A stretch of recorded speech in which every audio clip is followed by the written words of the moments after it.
So I go down to my local used car lot to buy a car since my old one was stolen and it wasn't worth much, so I didn't bother reporting it. And I go down there and they had this van. So I bought the van. It was only $1,000.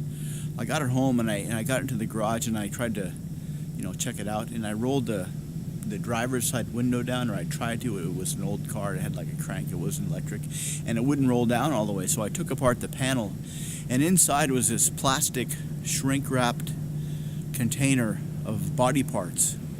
And so I took it into my kitchen and opened up the bag on my kitchen table, and I figured I would try and sew the body parts back together to see if I recognized who it was.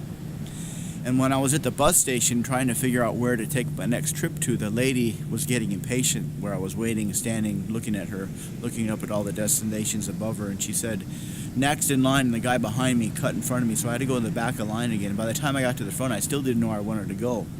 And so when I was sitting there waiting for them to call my number at the DMV, I finally stood up and she asked me for all these forms, and I didn't have all the forms, so I just had to go back home and fill everything out again. And by then, the guy that was on my kitchen counter had got up and left, and I guess he drove his car with him, so I still don't have a car. And I'm not sure what I'm going to do, because that was my last $1,000 that I used to buy that van with the dead guy in the doorway that came back to life and took his car back home. Maybe I should have written down the license plate so I could have maybe found him and got my money back.